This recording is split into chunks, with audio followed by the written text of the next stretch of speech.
നമസ്കാരം. നമുക്ക് വീണ്ടും വിക്രമനെ പരിചയപ്പെടാം. വിക്രമന്റെ കൈവശം കുടുംബ സ്വത്തായിട്ട് ലഭിച്ച ഒരു ലാൻഡ് പ്രോപ്പർട്ടി ഉണ്ടായിരുന്നു. ഈ പ്രോപ്പർട്ടി അദ്ദേഹം 10 വർഷങ്ങൾക്ക് മുമ്പ് വിറ്റു. അങ്ങനെ 25 ലക്ഷം രൂപ വിക്രമന്റെ കയ്യിലെത്തി. ഈ 25 ലക്ഷം രൂപ എന്ത് ചെയ്യണം എന്നതിനെ പറ്റി 2 വ്യത്യസ്തങ്ങളായ പ്ലാനുകൾ വിക്രമന്റെ മുമ്പിൽ അന്ന് ഉണ്ടായിരുന്നു. ഒന്നാമത്തെ പ്ലാൻ ഇതായിരുന്നു: വിക്രമൻ അതുവരെ ചെയ്തുകൊണ്ടിരുന്ന ജോലിയുമായി ബന്ധപ്പെട്ട ഒരു ബിസിനസ് ആരംഭിക്കുക. ഈ പണം മുടക്കി ഇവിടെ വിക്രമന് നല്ല എക്സ്പീരിയൻസ് ഉള്ളത് കൊണ്ട് ബിസിനസ് സക്സസ് ആവാനുള്ള സാധ്യത വളരെ കൂടുതലാണ്. രണ്ടാമത്തെ പ്ലാൻ, ഈ 25 ലക്ഷം രൂപ വ്യക്തമായിട്ടുള്ള ഒരു പ്രൊഫഷണൽ അഡ്വൈസോട് കൂടി മ്യൂച്വൽ ഫണ്ടുകളിലേക്ക് ലോങ് ടൈമായിട്ട് നിക്ഷേപിക്കുക. ഈ 2 പ്ലാനുകളുമായും ബന്ധപ്പെട്ട് വിക്രമൻ നടത്തിയത് അനന്തമായ റിസർച്ചുകളായിരുന്നു. അതങ്ങനെ നീണ്ടുപോയിക്കൊണ്ടേയിരുന്നു. മ്യൂച്വൽ ഫണ്ടിൽ ഇൻവെസ്റ്റ് ചെയ്യുന്നതിന് വേണ്ടിയുള്ള ബെസ്റ്റ് ടൈം ഇതല്ല എന്ന് വിശ്വസിച്ച വിക്രമൻ ആ ടൈം വരുന്നതിന് വേണ്ടി കാത്തിരുന്നു. വ്യത്യസ്തങ്ങളായിട്ടുള്ള ഓപ്പർച്യൂണിറ്റികളെയും സ്കീമുകളെയും തമ്മിൽ കമ്പയർ ചെയ്ത് സമയം പോയിക്കൊണ്ടേയിരുന്നു. അതോടൊപ്പം നിരവധി ആളുകളോട് തൻ്റെ പ്ലാനിനെ പറ്റിയുള്ള അഭിപ്രായങ്ങൾ വിക്രമൻ തേടി. ബിസിനസ്സും ഫിനാൻസുമായി ബന്ധമുള്ളവരും ഇതുമായിട്ടൊന്നും യാതൊരു ബന്ധമില്ലാത്തവരുമായിട്ടുള്ള ഒരുപാട് പേർ വിക്രമന് പലവിധ ഉപദേശങ്ങളും നിർദ്ദേശങ്ങളും നൽകി. അവയെല്ലാം താരതമ്യം ചെയ്തും കൂടുതൽ പഠിച്ചും സമയം കടന്നു പോയിക്കൊണ്ടേയിരുന്നു. എന്നാൽ ഇതുവരെയായിട്ടും, അതായത് 10 വർഷം കഴിഞ്ഞിട്ടും ഈ 2 പ്ലാനുകളിൽ ഒന്നും വിക്രമൻ നടപ്പാക്കിയില്ല.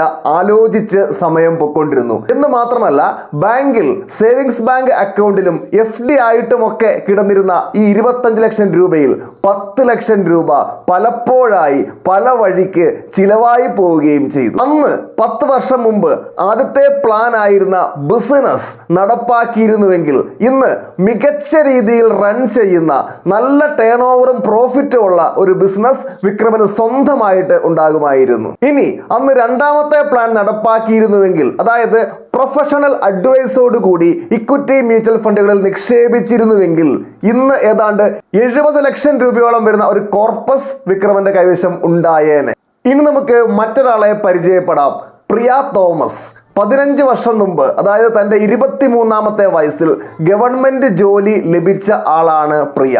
ആ സമയത്ത് തന്നെ പ്രിയയ്ക്ക് മ്യൂച്വൽ ഫണ്ടിനെ പറ്റിയും SIP നിക്ഷേപത്തെ പറ്റിയും ഒക്കെ നല്ല ധാരണയുണ്ടായിരുന്നു. SIP രീതിയിലുള്ള ഇൻവെസ്റ്റ്മെന്റ് ഉണ്ടാക്കി തരുന്ന നേട്ടത്തെ പറ്റി വളരെയധികം അറിയാമായിരുന്നു പ്രിയയ്ക്ക്. ജോലി കിട്ടിയ സമയത്ത് തന്നെ SIP ആരംഭിക്കാൻ പ്രിയ തീരുമാനിച്ചു. അന്ന് മാസം 5000 രൂപ വീതം ഇൻവെസ്റ്റ് ചെയ്യാനും പിന്നെ ഓരോ വർഷവും 10% ഇൻക്രീസ് SIPയിൽ വരുത്താനുമാണ് പ്രിയ പ്ലാൻ ഇട്ടത്. ഇപ്പോൾ ജോലി കിട്ടിയിട്ട് 15 വർഷങ്ങൾ കടന്നുപോയി. പ്രിയയ്ക്ക് പ്രായം 38 വയസ്സ്. അന്ന് ആലോചിച്ച ആ SIP ഇതുവരെ പ്രിയ സ്റ്റാർട്ട് ചെയ്തിട്ടില്ല. അന്നത് ആരംഭിച്ചിരുന്നുവെങ്കിൽ ഇന്ന് ഏതാണ്ട് 35 ലക്ഷത്തോളം രൂപയുടെ ഒരു കോർപ്പസ് പ്രിയയുടെ കൈവശം ഉണ്ടാകുമായിരുന്നു. പ്രിയ SIP സ്റ്റാർട്ട് ചെയ്യാത്തതിൻ്റെയും കാരണം മുമ്പ് പറഞ്ഞതൊക്കെ തന്നെയാണ്. ബെസ്റ്റ് ടൈമിന് വേണ്ടിയുള്ള കാത്തിരിപ്പ്, ഏറ്റവും പെർഫെക്റ്റ് പ്ലാൻ കണ്ടുപിടിക്കാൻ വേണ്ടിയുള്ള നെട്ടോട്ടം, വിവിധ പ്ലാനുകളെ തമ്മിൽ കമ്പയർ ചെയ്യുമ്പോഴുണ്ടാകുന്ന ആശയക്കുഴപ്പം, ഒരുപാട് പേരുടെ അഭിപ്രായങ്ങൾ കേട്ട് കഴിഞ്ഞപ്പോഴുണ്ടായ ആശയക്കുഴപ്പം. നഷ്ടപ്പെട്ടു പോയി പ്രിയ തോമസിനും വളരെ വലിയ ഒരു വെൽത്ത് ഉണ്ടാക്കാനുള്ള ഓപ്പർച്യൂണിറ്റി. ഇവിടെ വിക്രമനും പ്രിയയ്ക്കും സംഭവിച്ചത് ഏതാണ്ട് ഒരേ കാര്യം തന്നെയാണ്. തങ്ങൾ ചെയ്യേണ്ട അല്ലെങ്കിൽ എടുക്കേണ്ട ഫിനാൻഷ്യൽ ഡിസിഷനെ പറ്റി നല്ല ധാരണ ഉണ്ടായിട്ടും അവരത് ചെയ്തില്ല, അല്ലെങ്കിൽ ചെയ്യാൻ സാധിച്ചില്ല. പ്ലാൻ ഉണ്ടായിരുന്നു, പക്ഷേ ആക്ഷൻ ഉണ്ടായില്ല. ഇപ്പോൾ നമ്മുടെ ഈ വീഡിയോ കണ്ടുകൊണ്ടിരിക്കുന്ന ആളുകളിൽ ഒരുപാട് പേർക്ക് സംഭവിച്ചതും ഇപ്പോൾ സംഭവിച്ചുകൊണ്ടിരിക്കുന്നതും ഈ ഒരു സംഗതി തന്നെയാണ്.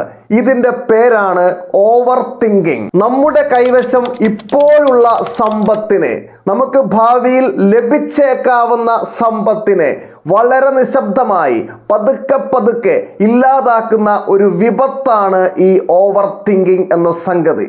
ഈ പ്രശ്നം ഒരുപാട് പേർക്കുണ്ട്. ഇവരുടെ പ്രശ്നം എന്താ?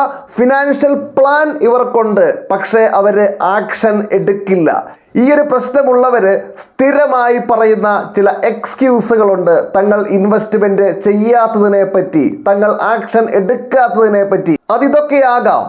ഇനി മാർക്കറ്റിൽ ഒരു ഇടിവ് വരുമ്പോൾ ഞാൻ ഇൻവെസ്റ്റ്മെന്റ് ആരംഭിക്കും. ഞാൻ ഇനി ഇൻവെസ്റ്റ് ചെയ്യുന്നത് എനിക്ക് ഏറ്റവും യോജിച്ച ഇടത്ത് അല്ല എങ്കിൽ എന്തു ചെയ്യും? പുതിയ പുതിയ ഫണ്ടുകളും സ്കീമുകളും അധികം വൈകാതെ വരും.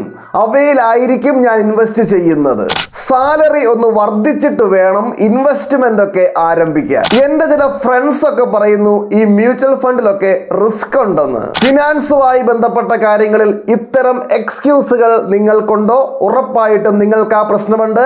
ഓവർ തിങ്കിങ് നിങ്ങളുടെ സമ്പത്ത് ഇല്ലാതാക്കുന്ന വില്ലൻ. എങ്ങനെയാണ് ഓവർ തിങ്കിങ് എന്ന ഈ പ്രശ്നത്തെ ഒഴിവാക്കി നമുക്ക് സമ്പത്തിലേക്കുള്ള യാത്ര ആരംഭിക്കാൻ സാധിക്കുക എന്ന് നമുക്ക് നോക്കാം. ഈ പ്രശ്നമുള്ളവർ ചില കാര്യങ്ങൾ ശ്രദ്ധിക്കുകയാണെങ്കിൽ വളരെ ഈസി ആയിട്ട് അതിനെ മറികടക്കാം.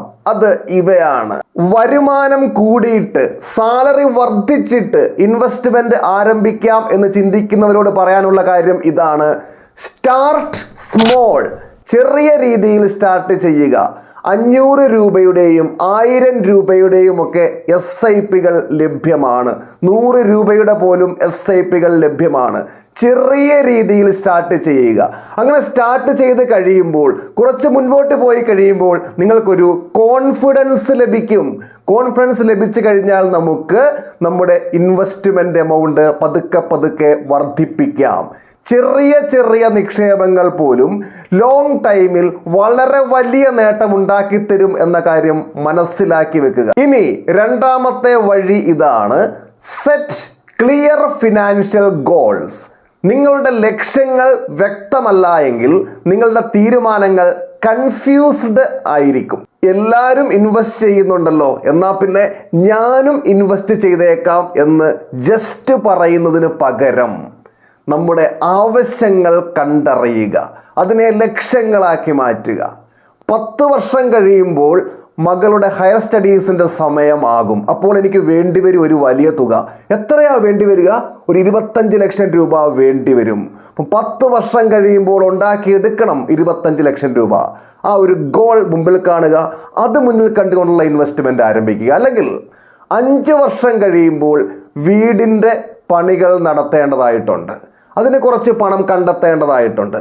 എത്ര കണ്ടെത്തണം? അത് ഫിക്സ് ചെയ്യുക. ആ ലക്ഷ്യത്തിലേക്കുള്ള യാത്ര ആരംഭിക്കുക. മനസ്സിലാക്കുക, ലക്ഷ്യമുള്ള യാത്രകൾ മാത്രമേ വിജയിക്കുകയുള്ളൂ. ലക്ഷ്യമില്ലാത്തവ പരാജയപ്പെടുന്നതാണ് ചരിത്രം. ഇനി മൂന്നാമത്തെ കാര്യം കേൾക്കുമ്പോൾ തെറ്റിദ്ധരിക്കരുത്. അതിതാണ് ലിമിറ്റ് യുവർ ഇൻഫർമേഷൻ സോഴ്സസ്. നിങ്ങളുടെ ഇൻഫർമേഷൻ സോഴ്സസ് ലിമിറ്റ് ചെയ്യുക. നിങ്ങൾ ചെയ്യാൻ പോകുന്ന ഇൻവെസ്റ്റ്മെന്റ് ഒരു എക്സ്പേർട്ടിന്റെ സഹായത്തോടു കൂടി ചെയ്യുക എന്നത് ഏറ്റവും പ്രധാനപ്പെട്ട കാര്യമാണ്. എന്ന് വെച്ച് ഒരുപാട് എക്സ്പേർട്ട് അഡ്വൈസുകൾ സ്വീകരിക്കാൻ വേണ്ടി പോകരുത്. അത് വലിയ ആശയക്കുഴപ്പം നമ്മളിലേക്ക് ഉണ്ടാക്കും. നമ്മൾ ചെയ്യാൻ പോകുന്ന കാര്യത്തെപ്പറ്റി ഒരു പരിധിക്കപ്പുറത്തേക്ക് സെർച്ച് ചെയ്ത് ഒരുപാട് ഇൻഫർമേഷൻ സോഴ്സുകൾ കയറി ഇറങ്ങി കഴിയുമ്പോൾ നമുക്കെന്താണ്, ഇൻഫർമേഷൻ ഓവർലോഡഡ് ആവുകയും വളരെ കൺഫ്യൂസ്ഡ് ആവുകയും ഡിസിഷൻ എടുക്കാൻ സാധിക്കാത്ത, ആക്ഷൻ എടുക്കാൻ സാധിക്കാത്ത ഒരവസ്ഥയിലേക്ക് വരികയും ചെയ്യും. സോ ലിമിറ്റ് ചെയ്യുക സോഴ്സസ് ഓഫ് ഇൻഫർമേഷൻ. നാലാമത്തെ കാര്യം ഇപ്പോൾ പറഞ്ഞതിൻ്റെ ബാക്കിയാണ്. Talk to a financial advisor or mutual fund distributor. ഇവർ നിങ്ങളെ സഹായിക്കും. നിങ്ങളുടെ ഗോൾസ് പ്ലാൻ ചെയ്യാൻ വേണ്ടി സഹായിക്കും. നിങ്ങളുടെ ഗോൾസിന് ഇണങ്ങിയ ഫണ്ടുകൾ അവർ നിങ്ങൾക്ക് സജസ്റ്റ് ചെയ്യും.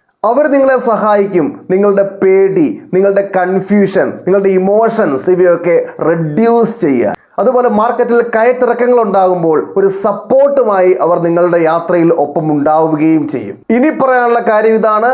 Think long time, ignore short time noise. Long ടൈമിലേക്ക് മാത്രം ശ്രദ്ധിക്കുക, ഷോർട്ട് ടൈമിലെ കാര്യങ്ങൾ മൈൻഡ് ചെയ്യാതിരിക്കുക. സ്റ്റോക്ക് മാർക്കറ്റിലാണെങ്കിലും മ്യൂച്വൽ ഫണ്ടിലാണെങ്കിലും, അതായത് നിഫ്റ്റിയിലും സെൻസെക്സിലും ഒക്കെ ഷോർട്ട് ടൈമിൽ ഉണ്ടാകുന്ന കയറ്റിറക്കങ്ങളെ ഭയപ്പെടാതിരിക്കുക. ഷോർട്ട് ടൈമിലെ ഇത്തരം മൂവ്മെന്റുകളെ നമ്മൾ ശ്രദ്ധിക്കേണ്ടതില്ല. കാരണം നമ്മൾ ഒരു ലോങ് ടൈമിലേക്കാണ് കണ്ണു നട്ടിരിക്കുന്നത്. 10 വർഷത്തേക്ക്, അല്ലെങ്കിൽ 15 വർഷത്തേക്ക്, അല്ലെങ്കിൽ അതിലേക്കും മേലെ. അവിടെ നമുക്ക് തീർച്ചയായിട്ടും ഒരു നല്ല രീതിയിലുള്ള ബെനിഫിറ്റ് ഉണ്ടാക്കാൻ സാധിക്കുമെന്ന കാര്യം ഉറപ്പാണ്. ഈ ഒരു കാര്യം ഓർത്തു വെക്കുക. Action build wealth, not thought. നിങ്ങൾക്ക് സമ്പത്തുണ്ടാക്കി തരുന്നത് നിങ്ങളുടെ പ്രവർത്തികളാണ്, അല്ലാതെ നിങ്ങളുടെ ചിന്തകളല്ല. ഒരു കാര്യം കൂടി ഓർത്തു വെക്കുക. The best time to invest was yesterday. The second best time is today. Investment ആരംഭിക്കാനുള്ള ഏറ്റവും നല്ല സമയം ഇന്നലെ ആയിരുന്നു, അതിന് പറ്റില്ലല്ലോ. രണ്ടാമത്തെ ഏറ്റവും നല്ല സമയം ഇന്നാണ്, അത് മിസ് ചെയ്യാതിരിക്കുക. മറ്റൊരു ദിവസം മറ്റൊരു വിഷയവുമായി നമുക്ക് വീണ്ടും കണ്ടുമുട്ടാം. എല്ലാവർക്കും നന്ദി.